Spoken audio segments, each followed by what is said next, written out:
So I'm starting this video after we've already started on this project. So this bed in our little Bushwhacker went side to side, and it had a cushion across the back there that was on a slant. And so it was a horseshoe shaped table, very large table, because it made down in here. And this whole space was a bed, which is great, except it was not as comfortable as we wanted, especially for whoever slept in the back. So even though we're not crazy about the idea of sleeping in separate beds, we knew it would be more comfortable. We just wasn't getting a good enough night's sleep. And so we took out the cushions.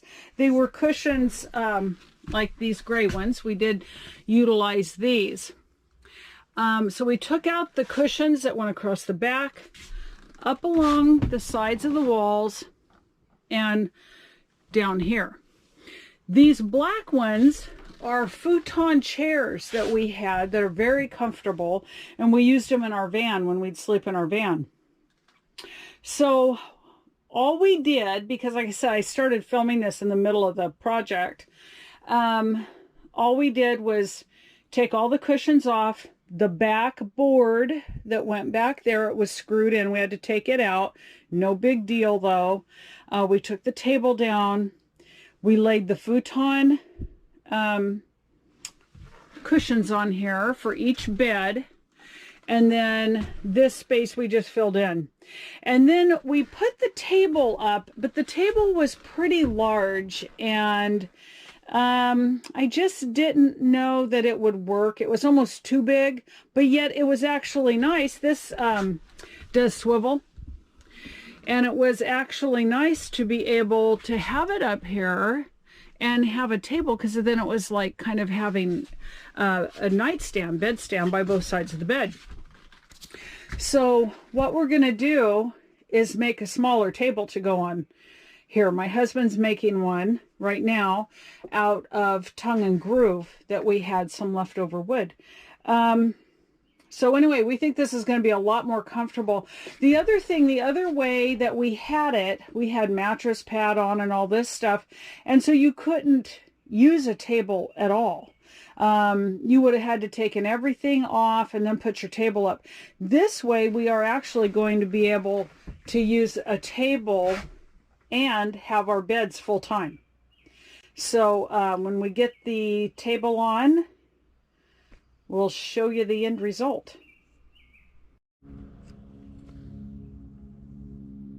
So this is the old table here. The old table is new actually, but it came with the trailer, and it's much bigger. It's very heavy. And even though it would have worked in that spot, we wanted to go with something much smaller. So we're just going to take this plate off here. And my husband has put together another table using tongue and groove. And we'll just put this on the bottom.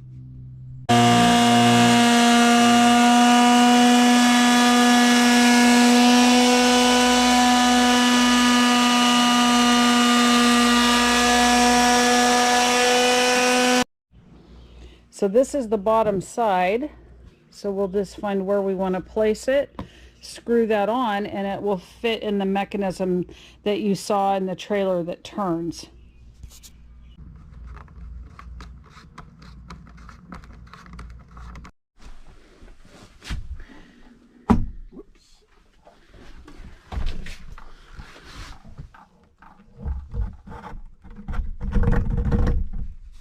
Yeah.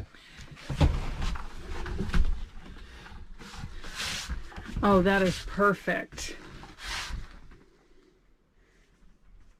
That is going to work really nice. You can see it swings. So when we're eating, we can just bring it out like this so we can eat there. And when we sleep at night, we push it back just like that.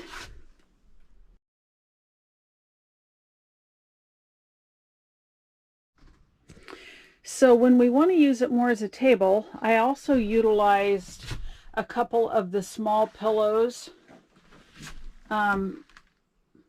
for our back, so that when we're sitting here and we pull the table out here to sit at, we've got something to rest our back against.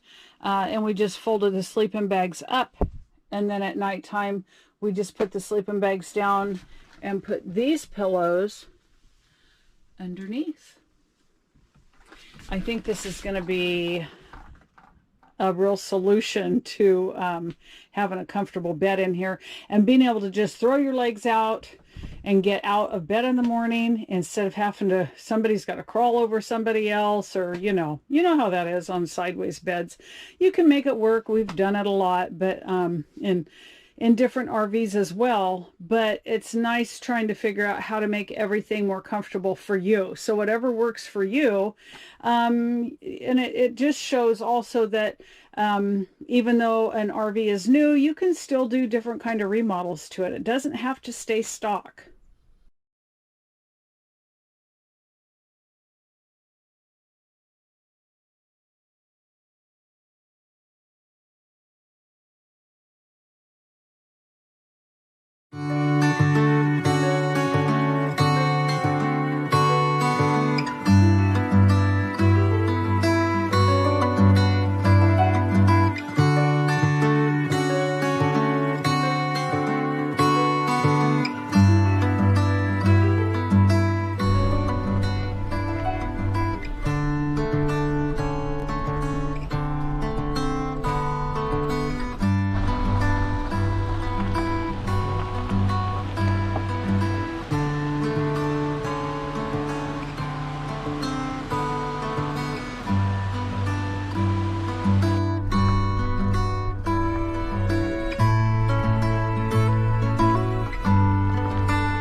So we took out the little Bushwhacker today. We were gonna bring it, we were gonna tow it with the Jeep, but we got everything piled in the back because we have some things we're doing tomorrow. We had quite a bit in there, and when we went to plug in, the end on the Jeep was not working. So we're gonna have to have that looked at, but we went ahead and plugged it into the Bushwhacker, or the van, and headed out. Now coming up here, we went to a lot of parks that were closed. We didn't have reservations. There's someplace we have to be tomorrow. We love to boondock, but we didn't want to get too far off the beaten path because we're only doing it for one night and we've got to head out in the morning. So we passed on several places that were full, primitive campgrounds. Now this particular place that we found, you can see up there on the hill, there was a forest fire there years ago. But we used to camp here a lot. We camped here in our teepee. We've been here in several different types of RVs. The lake used to be, it had more water, it was fuller. Had more water in it. Our youngest son did his first solo kayak here. My husband took me out actually on a midnight canoe candlelight trip on this lake. And like I said, at that time there was more water. It's always been a very shallow lake, but this is really low. This is just June and it's incredibly low. One thing I will say though, the mosquitoes here are horrible.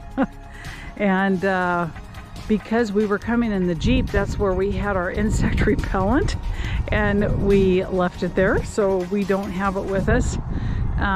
Luckily there's a little bit of a breeze blowing, not quite as bad right down here once you get out in the breeze as it was up by the trailer. The trailer's got screens on the window, which is good because it's pretty warm. So we do have the windows open.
So it's the next morning, nice morning. Go down the trail here. The bed worked out great. So much better than how it came, you know, just stock with the trailer. I can see some geese nesting out there. It's like, I see about 5 of them, 6.